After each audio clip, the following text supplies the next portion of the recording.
So, following the 2017 release of Christmas with Elvis and the Royal Philharmonic Orchestra, um, the following year we got a different project of a very different sort. Whereas the Royal Philharmonic Orchestra projects were executive produced by Priscilla, Elvis's former wife, and someone who's been deeply involved in the continuation of his legacy and kind of continuing the business side of things over the years. In 2018, we got an album called Where No One Stands Alone, which was the first new Elvis project produced by his daughter, Lisa Marie.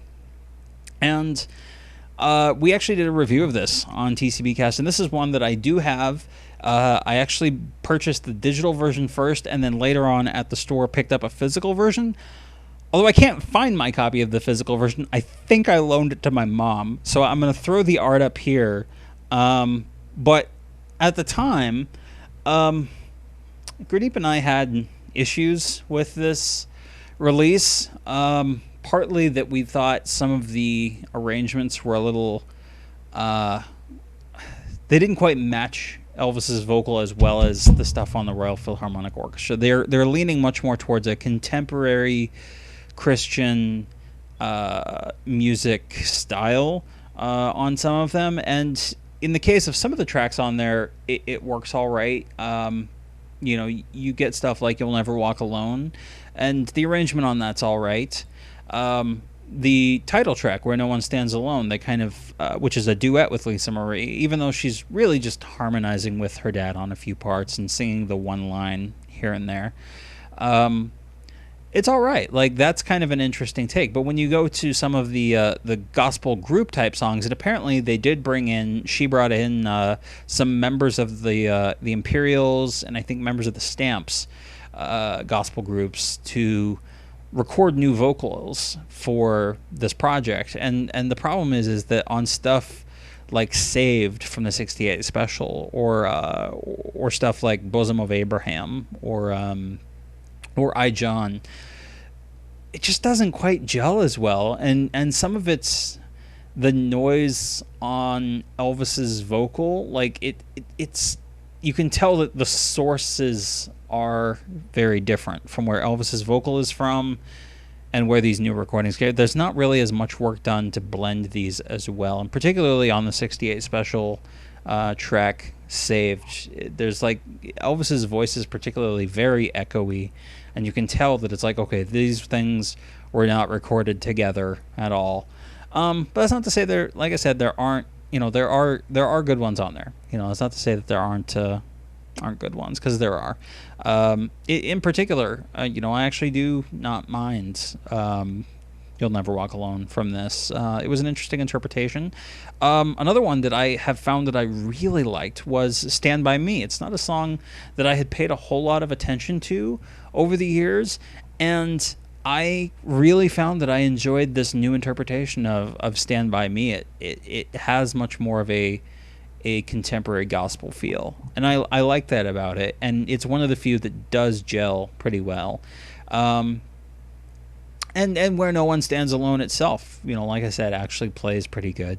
I hope that Lisa Marie, considering where things are at in her life, things are a little rough right now, but I hope that she takes the opportunity to be a little more hands-on with her dad's catalog for a project like this in the future. I hope that... I don't think it sold very well, but to be honest, Christian music doesn't sell really well today anyway, except to Christian audiences. And that's an important factor to remember. Like, this was very clearly a passion project for her, and I think that's a great thing. But I think, and I hope that she will maybe try it with some of the secular material that he did that maybe she likes as well, that resonates with her as well. Like stuff like Just Pretend. I think I would love to hear her do, with the right, producer accompanying her. And that's the other thing too, like when you actually compare like her last album Storm and Grace to this, there are some audible similarities, like just in the way that it's mastered. And I think it has to do, part of that obviously is, just it's more modern techniques. But the aesthetics of it are very similar. She has this very southern, southern gospel influence as well, that she puts in her music and in her songwriting, and that comes out as well.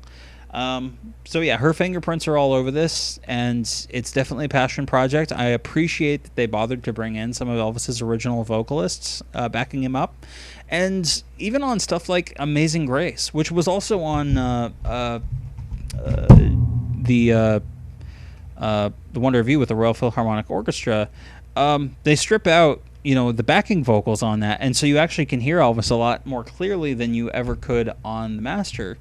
And it is interesting to hear because he's turning in a really good vocal performance, but he gets buried, later on. And again, it goes back to what we were talking about with our memories of Elvis, that sometimes Elvis fans wanted to hear, a more pure Elvis sound, whereas Elvis might not have wanted it to be released that way. It is a fascinating experiment to try, because then you get to appreciate just how great of a vocalist he was, even in the middle of a group, and sometimes, as much as he wanted to be in the middle of that group, it's nice to be able to hear how on his game he was, and how on his game it made him to be a part of that group. So yeah, Where No One Stands Alone, it's an alright album. There are a few tracks on it that like I mentioned, would be worth checking out, but and there's a few, even like Stand By Me, You'll Never Walk Alone, they're more inspirational than necessarily outright religious. So even if you're not like super Christian or whatever, there's still at least a couple tracks on here that you might, get something out of. So that's Where No One Stands Alone.